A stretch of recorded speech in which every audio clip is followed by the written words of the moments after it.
Hola, bienvenidos a Forindo, Formación Integral y de Innovación Docente.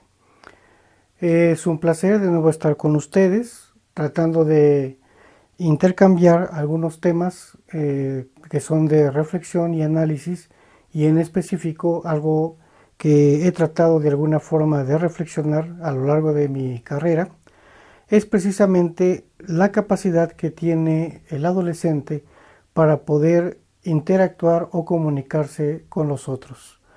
En los más de 25 años que llevo tratándolos, siempre he encontrado cada día nuevos procesos que permean sobre todo este tipo de interrelación. Pero también me he dado cuenta que también han existido ciertos obstáculos donde inhiben e impiden la comunicación entre los demás seres humanos, en específico con padres de ellos, o su mamá o papá, y cualquier otro tipo de persona con la cual convivan en ese núcleo que llamamos familia.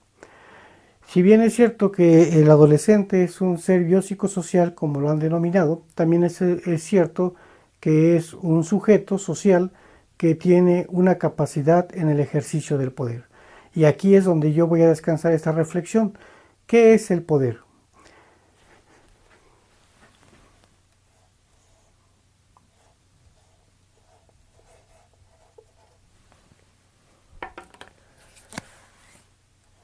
Es una capacidad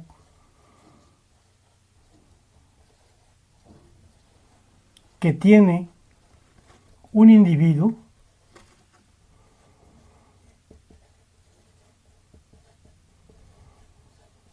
al imponer su voluntad sobre otra persona.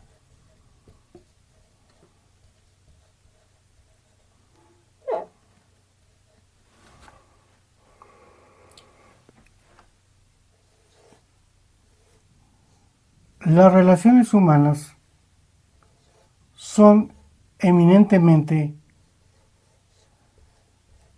relaciones de poder. Esa relación de poder son bidireccionales.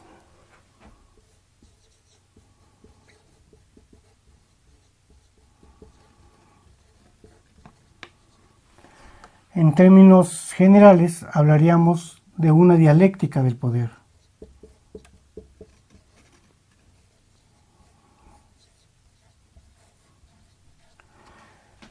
Y hablamos de dialéctica porque hablamos de movimiento en el ejercicio del poder que deviene de dos personas que se están integrando uno con otro. Es lo que en cierto momento le llamó lucha de las autoconciencias Hegel.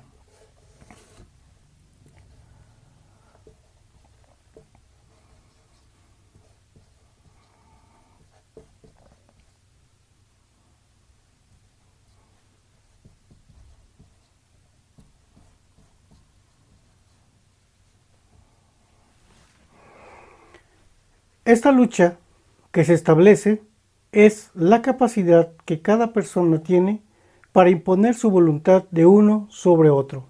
Esta voluntad tiene una capacidad que le vamos a llamar dominio. El dominio es la esencia fundamental que establece cuando dos personas imponen la voluntad de uno sobre la voluntad del otro. La forma de manifestarse son diversas. Sin embargo, aquí entra una estructura lógica de pensamiento,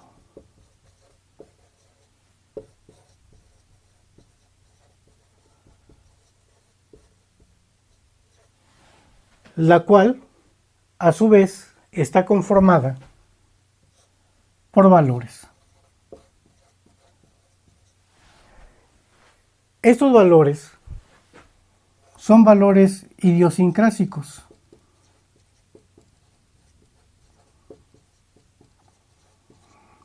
es decir, que pertenecen a una doctrina económica,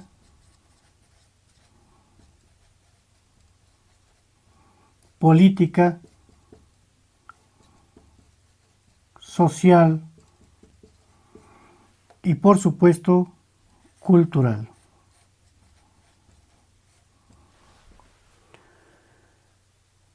Los valores se determinan porque el ser humano le otorga un valor implícito a la relación que establece con las demás personas. Las relaciones humanas se pueden establecer bajo diferentes lineamientos, pero en definitiva tiene que ver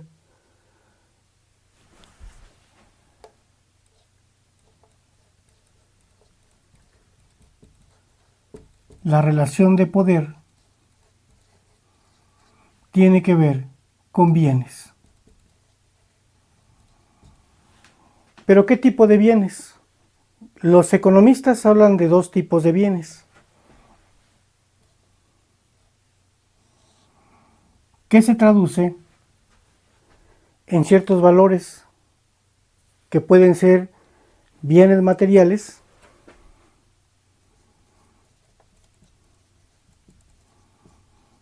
y bienes espirituales.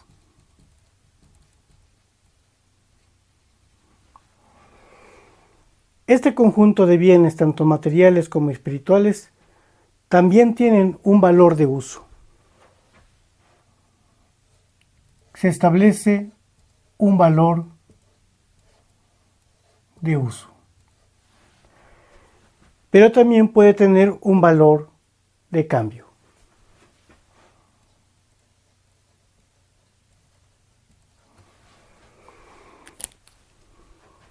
Cuando las personas tienden a dialogar entre sí o a disentir en torno a un bien, es cuando surgen los conflictos entre dos o más personas.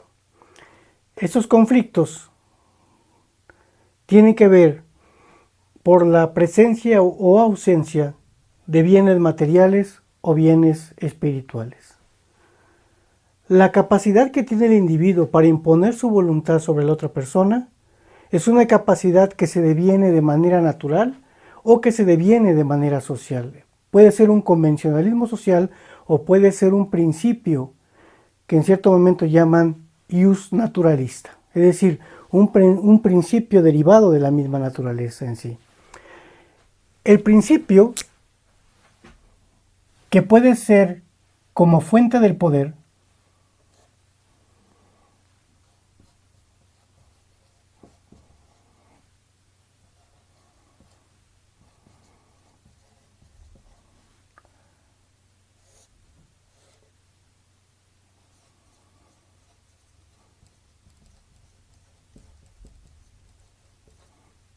por un convencionalismo social, lo voy a colocar hasta acá, y el otro puede ser por un ius naturalismo.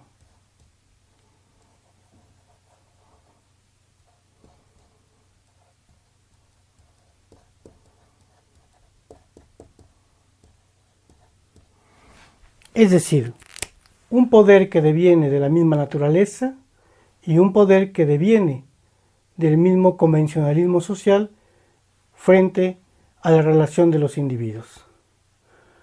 Cuando el poder deviene como un convencionalismo social, estamos hablando de un poder que se ejerce o que está reconocido legalmente.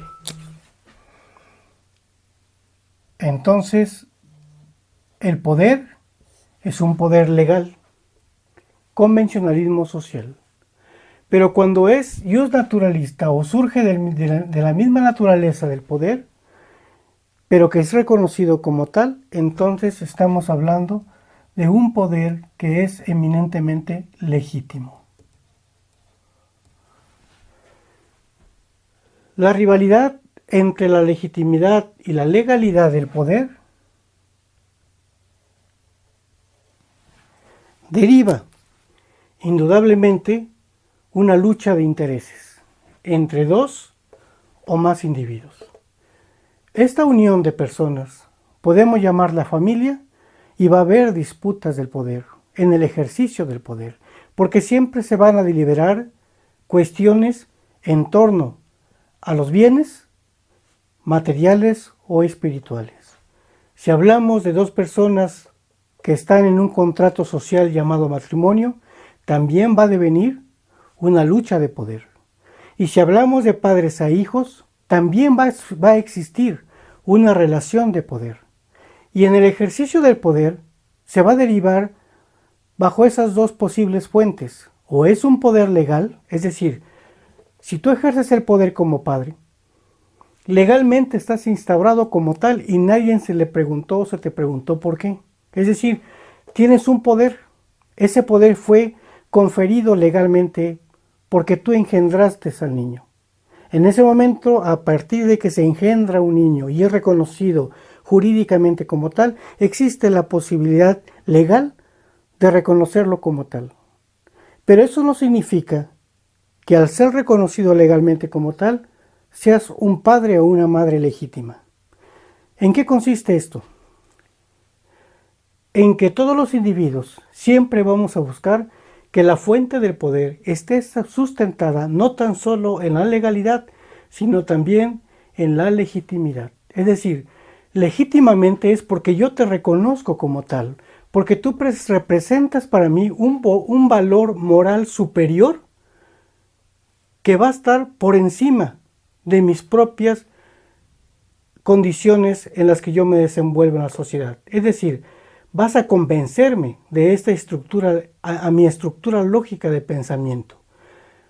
Cuando yo concibo una vida y esta persona con la cual yo me casé concibe otra vida, hay dos estructuras lógicas de poder completamente distintas. Cuando se llegan a relacionar es cuando empieza a existir una simbiosis del poder. Se unifican para tener la capacidad de encontrar algo que permita tener un proyecto entre ambos. Aquí tiene que existir el equilibrio. En términos generales, el equilibrio, tanto legítimo como legal, es fundamental para que nosotros tengamos una estructura del poder que esté perfectamente especificado y cuya fuente, el origen del poder, no sea o no nos permita dudar del mismo. Cuando un padre impone mediante la coerción ciertas condiciones, pero no es capaz de trabajar la persuasión,